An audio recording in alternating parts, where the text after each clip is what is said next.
For anyone who doesn't know me, I'm Hayden. My channel is Informal Inquiry, and I'm here with Jake today. We're just going to kind of talk about some different things. And for anybody who's wondering who this girl is in the background, that's my girlfriend. She's just minding her own business. So Yeah, my name's Jake. I think my channel name's Rabbit. I just kind of like to focus on more of like mental health, psychedelic kind of stuff. And eating disorder a while ago, and then mushrooms helped me bounce back from that a while ago. Yeah, I'm just really interested in psychedelics and just kind of the community and everything. well, you just had a mushroom trip last night, so I don't know if you want to Yeah, share that about was that. That's pretty. yeah, it was really disappointing. Oh, I'm gonna be really? honest. Oh, Yeah, it was. They were not very potent at all. oh, Like really?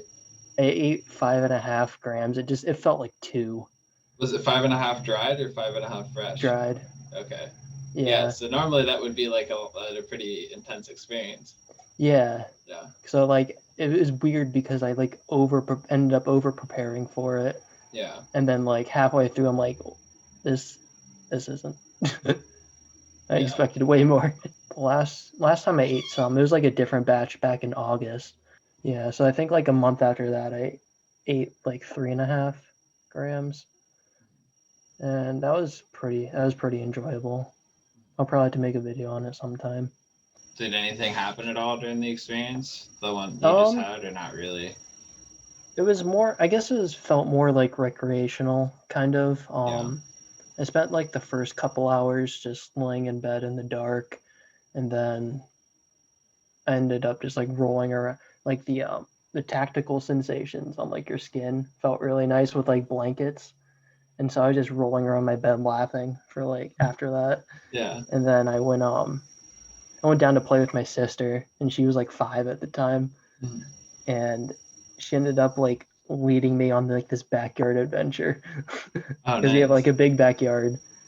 And so like she was just kind of like I was like holding her hand. She was kind of like dragging me along. Yeah. Was this the 3.5 like a year Yeah, ago? Okay, gotcha. yeah. It was in August. Gotcha. But yeah, that was cool too because it was kind of like a perspective shift. So it's Mhm. kind of like I felt more like her level, like on a Mhm. child's level.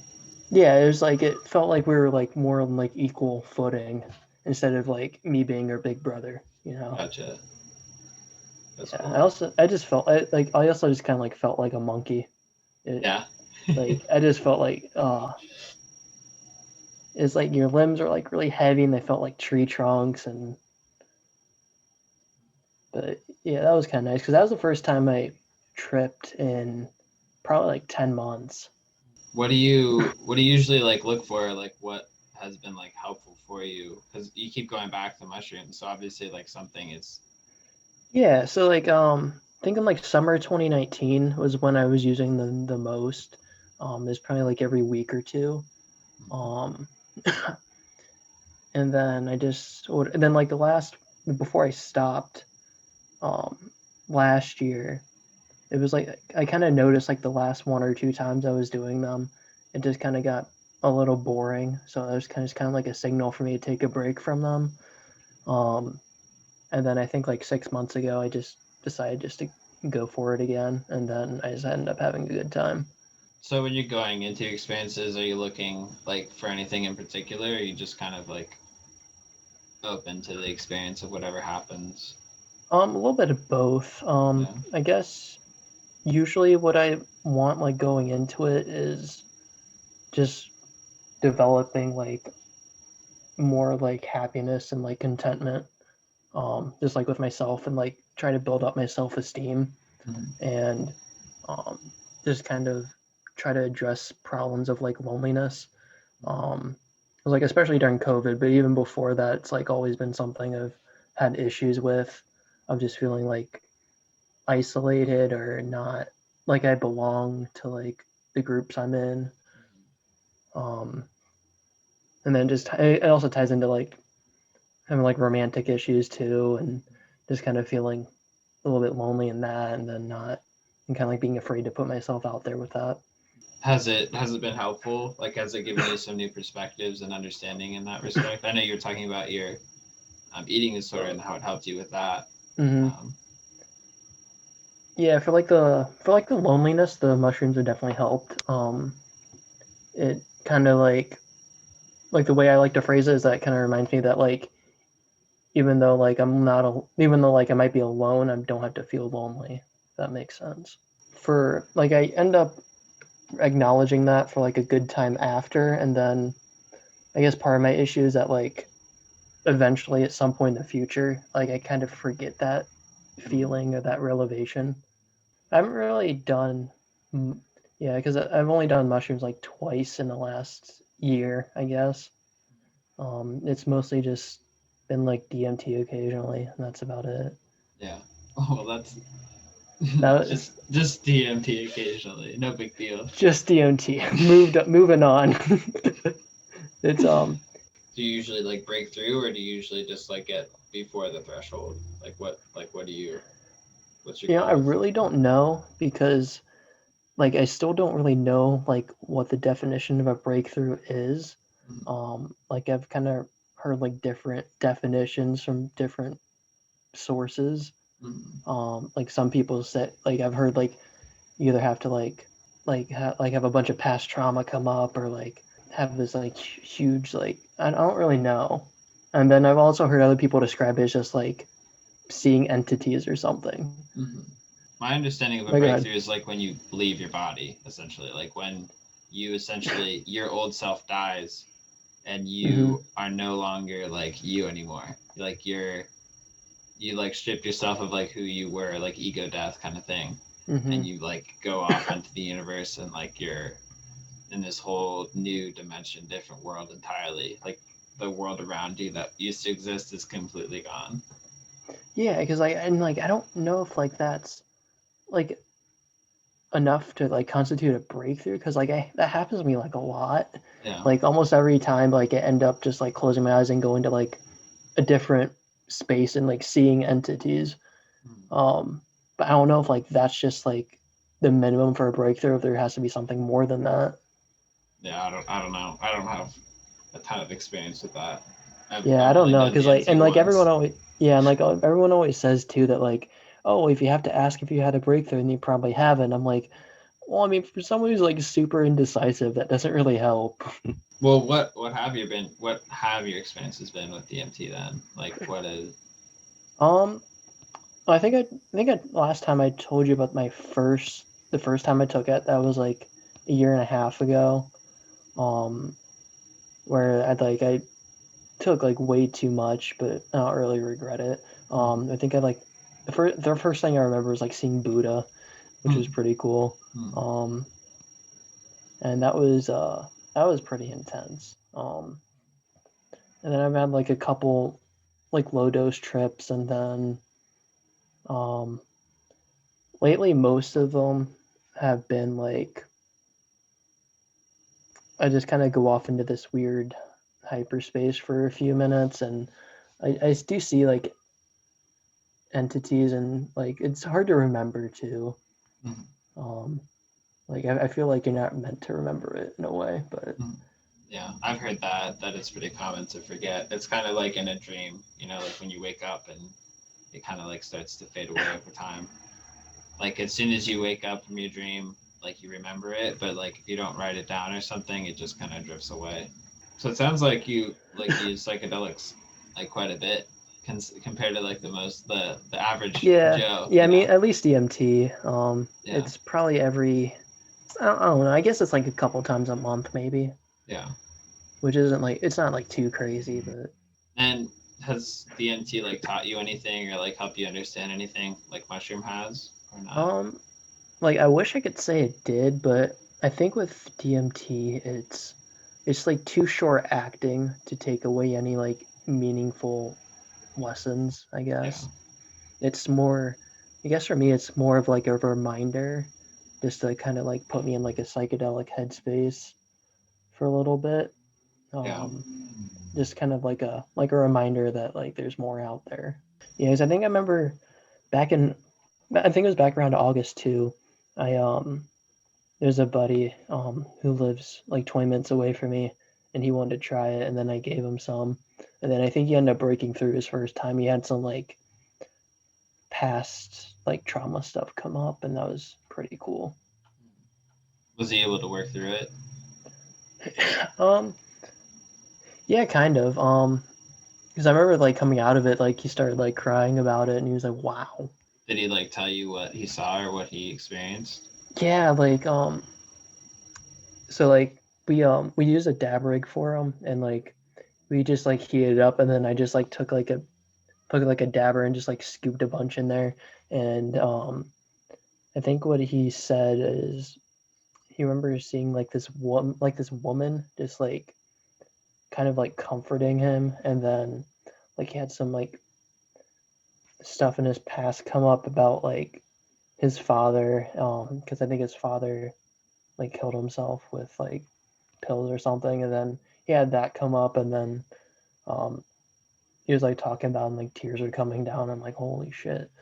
Well, hopefully it was helpful for him and gave him some insight into like what Mm-hmm. happened or gave him some closure because I'm sure that was traumatic for him. There's no way that couldn't be traumatic, you know? Yeah, definitely. Yeah. Yeah, I think I gave him some mushrooms like some point like a couple of months ago, but I think he was taking antidepressants. I don't think he took them. It's definitely not a good thing to do that, to take it with antidepressants. It can be dangerous. Yeah, definitely. Yeah. Well, I'm sorry to hear that you're lonely and stuff. That sucks. No, it happens. Yeah.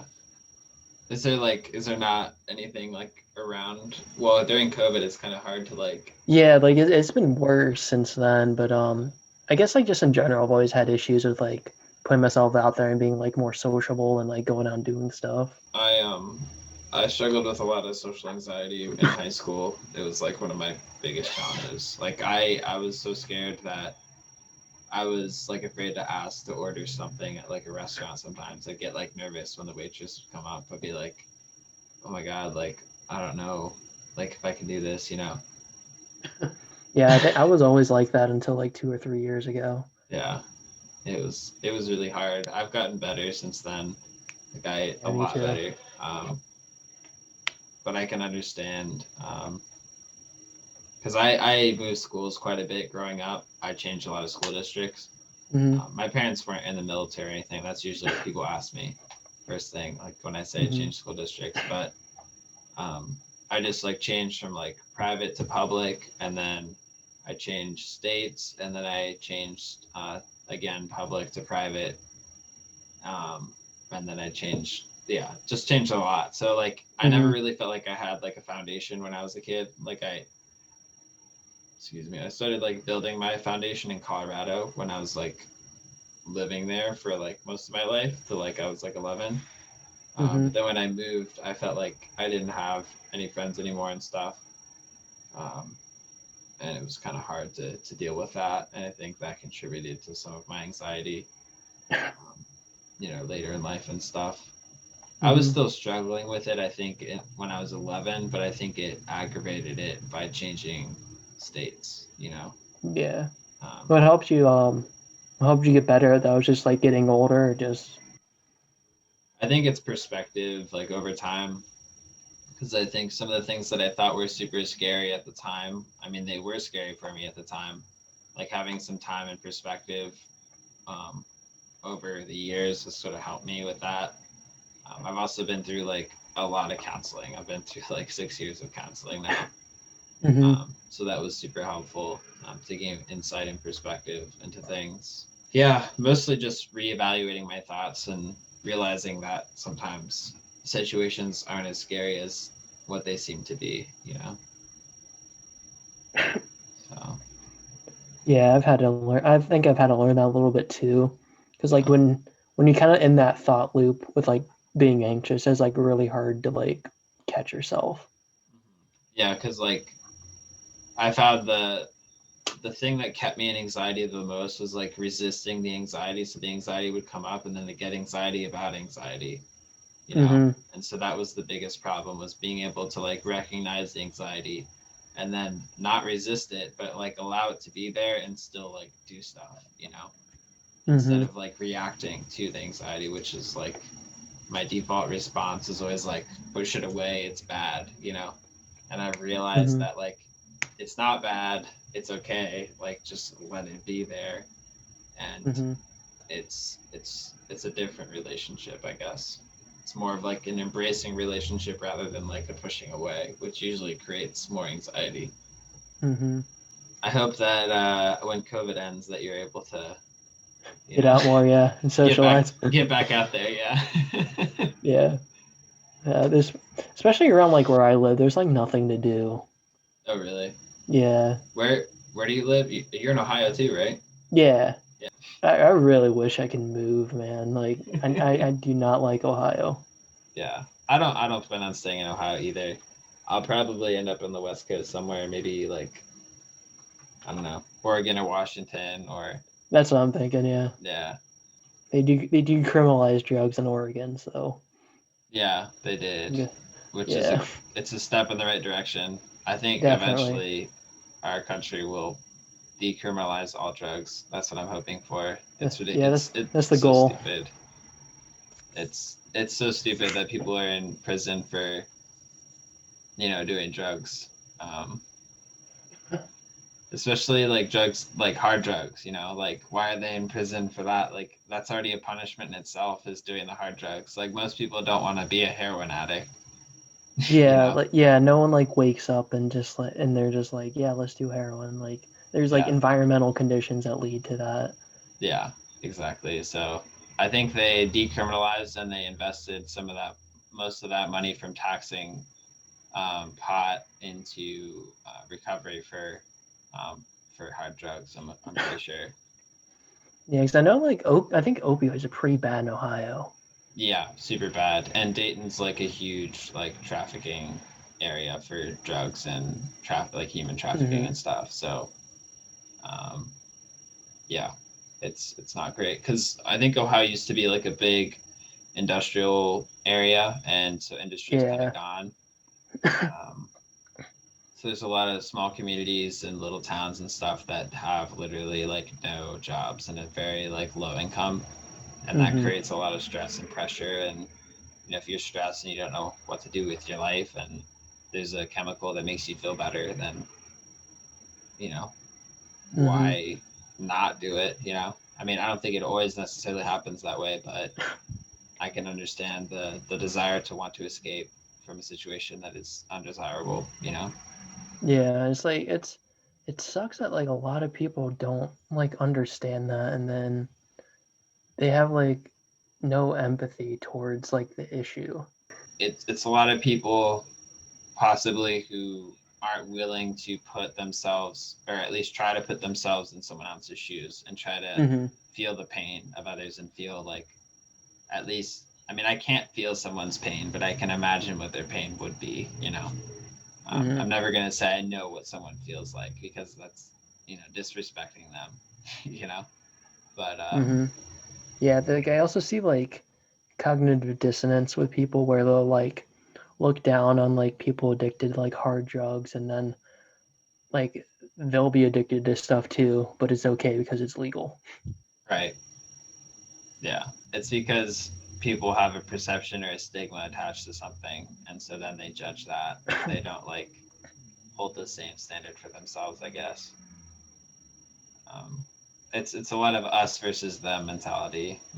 It's like easier Mm-hmm. to point fingers and ostracize than to embrace and have empathy.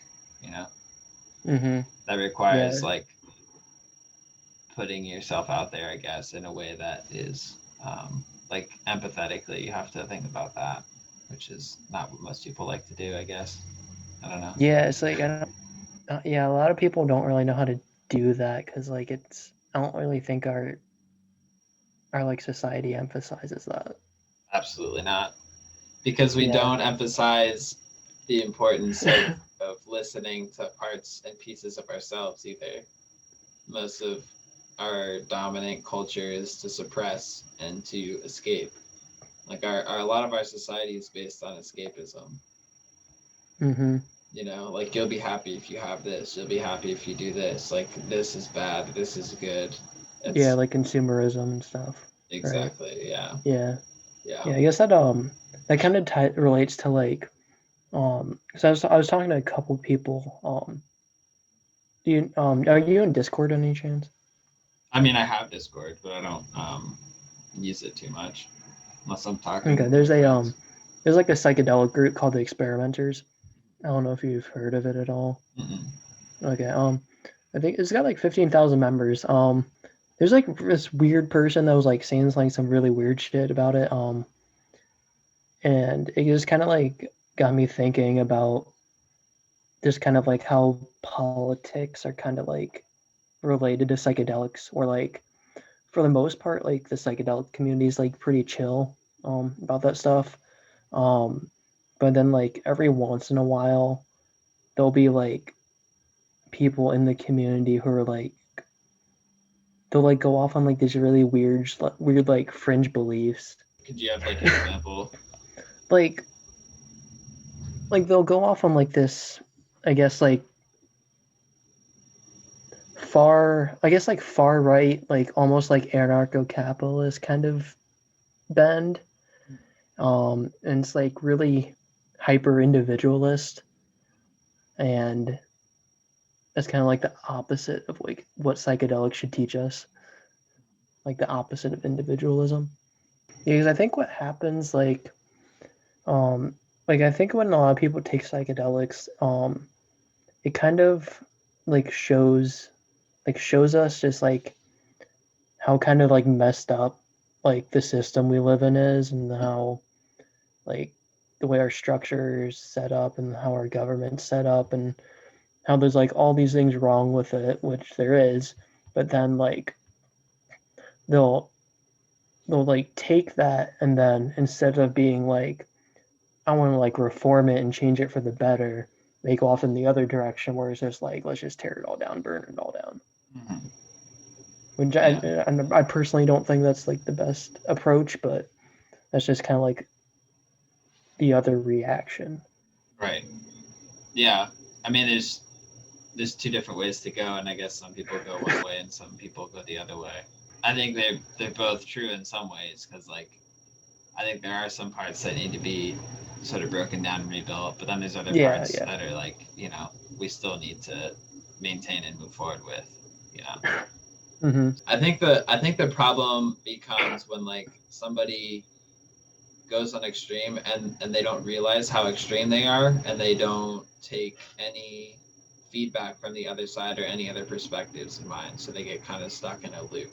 And Yeah, yeah, I that's an issue. I think that's kind of where the issue starts to happen. But if somebody has a perspective and they're willing to listen, and they like, I don't know, I think a lot of the problem comes when people get stuck in their isolated center. This is what my worldview is, kind of thing.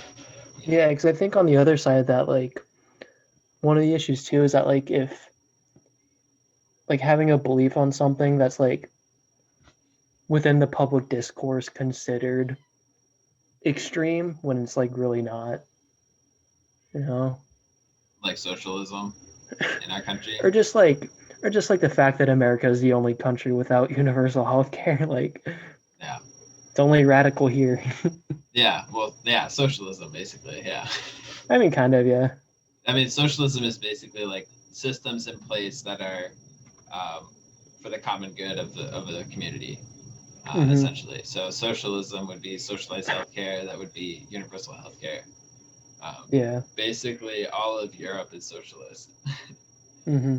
and like there's people that say that like the no socialist countries have like succeeded or like have been successful, when like clearly like a lot of countries in Europe are doing pretty well, and Yeah. Yeah. I they're mean, a lot of those are they're like social democracies where it's like it's still kind of capitalism, but it's like kind of supported by like socialist policies Mhm. and stuff. Right. It's a balance. It's not like an extreme of one side or an extreme of the other. It's like a Yeah. balance.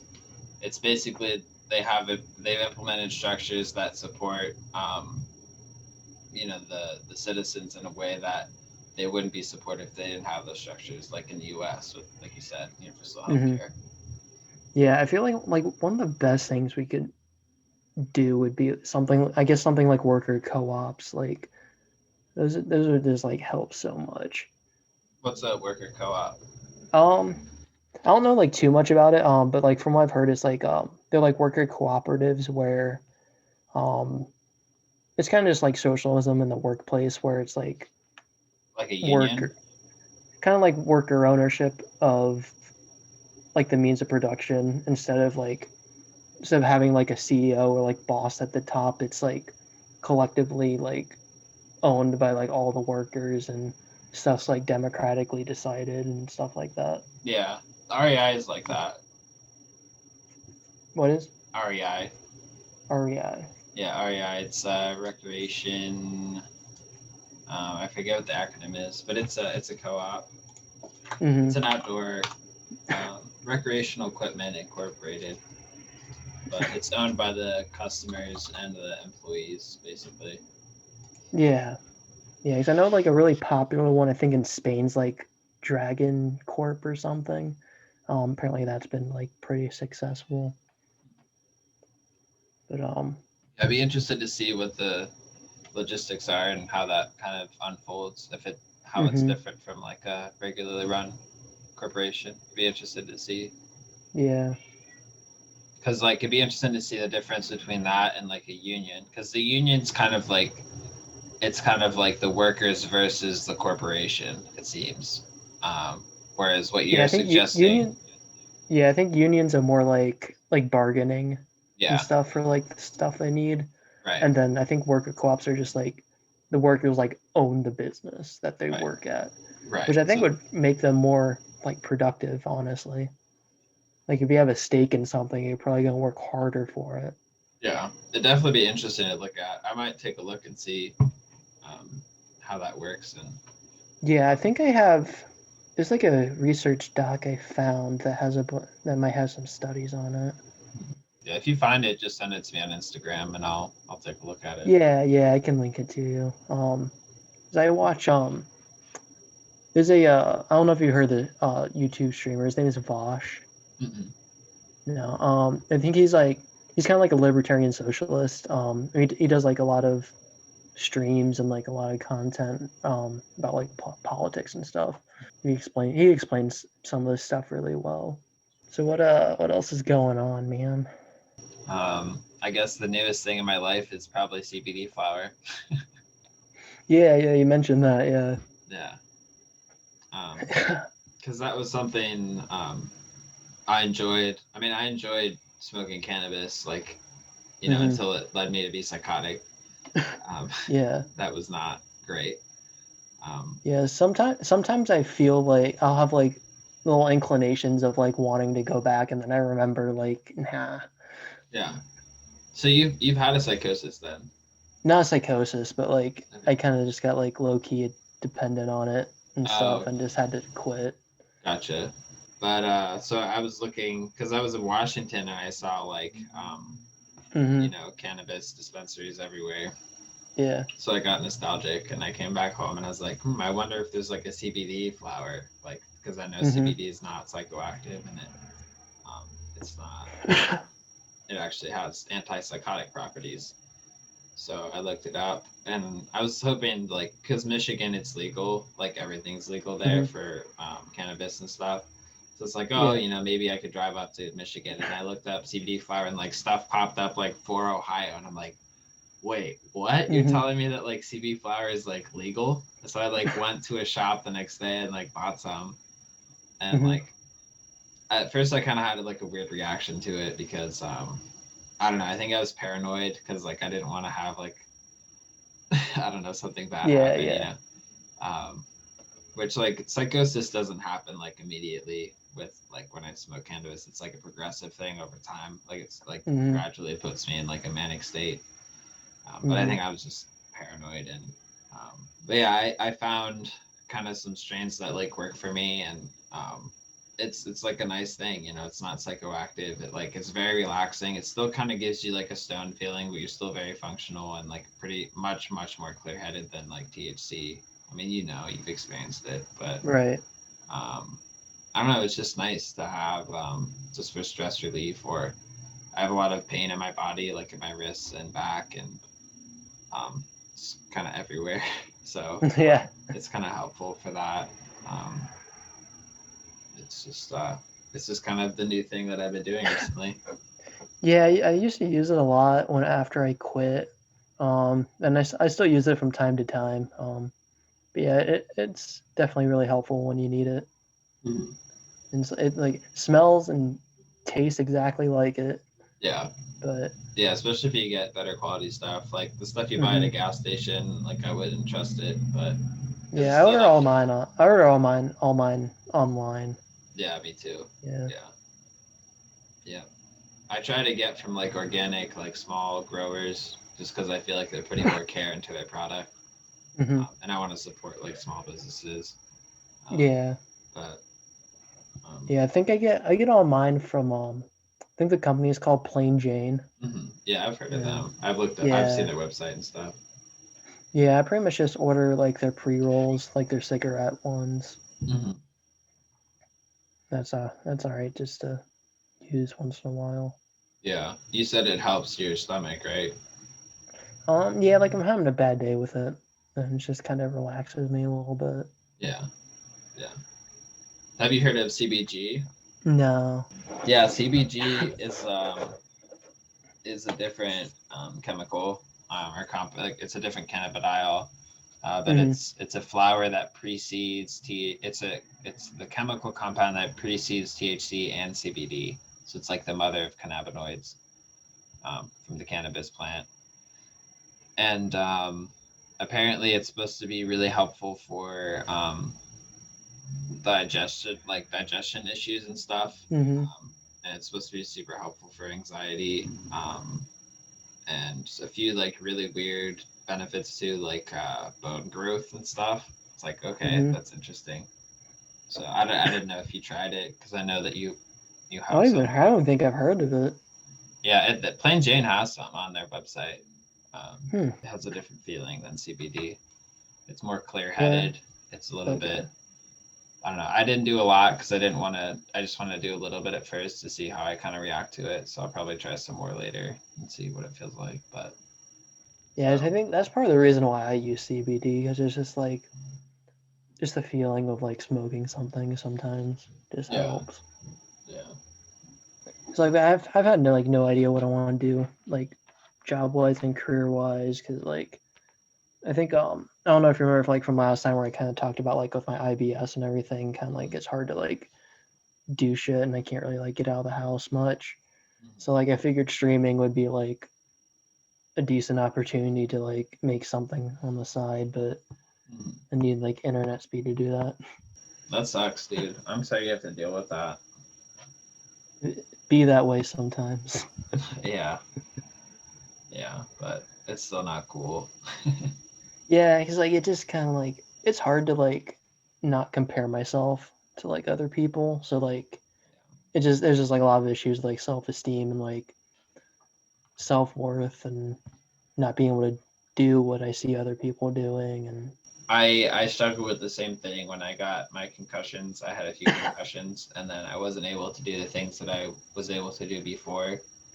I had the hmm concussions, and that was really hard for me because I always like my identity was always like sports and like being active and like doing things hmm like that, and so I kind of had to like stop doing that and like finding other ways to sort of find outlets, and that was hard for me to sort of make that transition. I guess like now it's fine because it's the new norm for me. Like hmm it's like if somebody asks me to come play soccer, I'm like maybe not because if I get hit in the head again, it's like who knows how long I'm gonna have symptoms for, you know.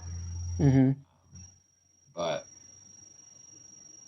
yeah, that's it's not fun. Yeah. What are some of like the outlets you use? If I want to exercise, I'll go swimming. Um, hmm but team sports are pretty much out. And if I really wanted to, I could go rock climbing. You know, that would be fine. Yeah, I started doing that like a couple months ago. That's Yeah. pretty fun. There's like an indoor rock wall like in Akron. Mhm. So that's pretty cool. Yeah. Yeah. So there's ways for me to like do stuff, but hmm um, I just have to be careful, you know. Yeah, I think exercise is probably like one of the only outlets I have right now. I still work at the YMCA. The YMCA, okay. Yeah. So you work where you can work out. Yeah, it's like my second home. Yeah, that's convenient. Yeah. Kind of sucks when like half the country thinks it's fake. Yeah, I mean, I don't think half the country, but I know what you mean.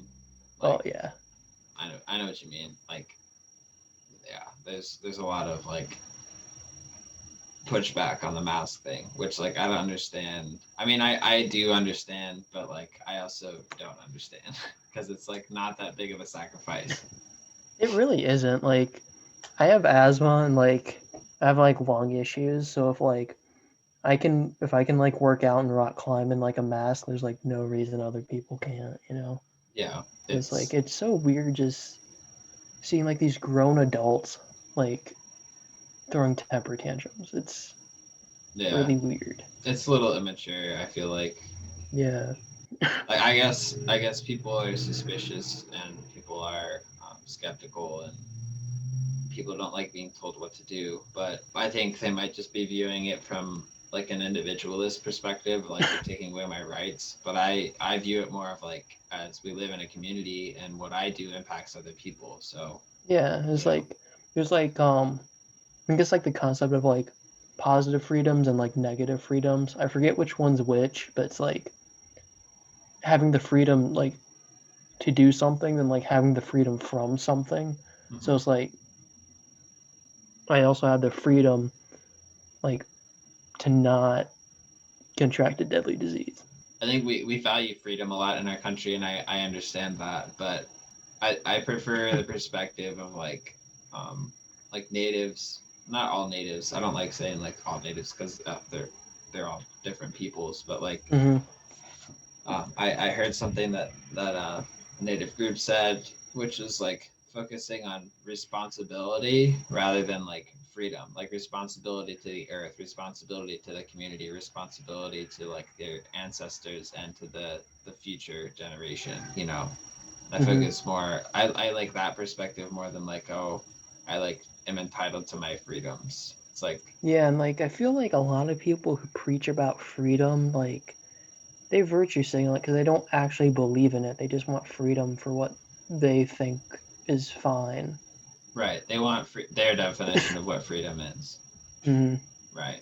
I don't think people understand that there is no freedom as long as you're in a community. Like there's responsibility, there's duties, there's things that you can't do when you're in a community. You can't run around and like, naked in a community and like Yeah. expect it to be okay or like go around and like hurt people physically. You Mm-hmm. could say like, well, you're taking away my freedom. Why can't I do that? It's like, well, you're hurting other people. Yeah. It's like there there is no freedom when your actions impact other people. Like, Mm-hmm. yes, you have the freedom to do that, quote unquote, but there's going to be consequences to that, Mm-hmm. and you're responsible to some degree to the other people around you. Because you live in a. People don't think we live in a community, but we do. Like, Yeah. Yeah, that's why I just hate like the like individualism is fine in like some areas, but like just like the hyper fixation on it is like really dangerous to me. yeah. Well, it's like we were talking about earlier, like losing the sight of like the other side, or like losing the sight of the other, like the other perspective. And I don't know. I could be. Maybe I'm guilty of it too. Maybe I'm guilty of like staying on my side and not like seeing the other side. But I Mm-hmm. do my best to try to understand why people are saying what they do. Have compassion because like they're another person. Like regardless of what their beliefs are, that's another person. Mm-hmm. And like part of what they believe in is also part of me too. Yeah, I think So with like I go think with ahead. like certain like I guess in like certain cases it's like while it's important to like understand where other people are coming from, it's also like kind of dangerous to like give validity. I can't say that word. Validity. Validity. Yeah, Yeah. like to their like ideas or something. Yeah. I mean, if I disagree with something, I'll disagree. but I try not to do it in the way that's like angry or like triggering, like, not saying I haven't done that. I definitely have done that where I'm just like, hey, like, this is not acceptable. Like, you can't, which sometimes that needs to Yeah. be done. Like, if someone's like blatantly disrespecting somebody, be like, hey, like, what you're saying is inappropriate. Like, I had that happen at Mm-hmm. work the other day where somebody was just, I don't know. It's just not work appropriate stuff. He was basically saying like all lives matter, not Black Lives Matter, which is like there's like It you kind of can't just implies you that can't black just people like aren't lives. you can't just say that. Like, the problem with all lives Yeah. matter is like they're taking, obviously all lives matter. That's like blatant, obviously, but they're taking it out of context. Like, all Black Lives Matter is like speaking to a specific issue in a specific environment. It's speaking to something particular. Yeah. So like that's why Mm-hmm. that is a thing. Yeah, it's like a victim complex too, because it's like they don't actually believe all lives matter. It's just like a response to black people. I don't know. Maybe. Yeah. It's kind of like it's like the saying where like when you're accustomed to privilege, equality feels like oppression. Yeah. So like when you're That's a great quote. so used to like this position of like being like higher or like better off, and then when another group wants like equal footing, then it feels like they're taking over. Yeah, I mean, there's definitely some things that need to shift around for sure, and it's going to be uncomfortable for some people. I mean, it's always uncomfortable. I mean, it's going to be uncomfortable for everybody. Mm-hmm. But that's always how it is. There's always like an oppressor who's like comfortable, and then there's people who rise up because they're uncomfortable, and then they push Yeah. up against the people, and they're like, hey, this isn't acceptable. Until it becomes uncomfortable for the oppressor, nothing changes because they see no reason to change. Yeah, and that's why they're so like upset over like property damage and stuff, because like that's the only thing they care about. It's property. Or and it's like, okay, well, like obviously in a best case scenario, you shouldn't like burn shit down, but like Right. when you've had all these systemic issues building for years and years, and then when like all the peaceful like approaches haven't done anything, like what else are you gonna do? Yeah.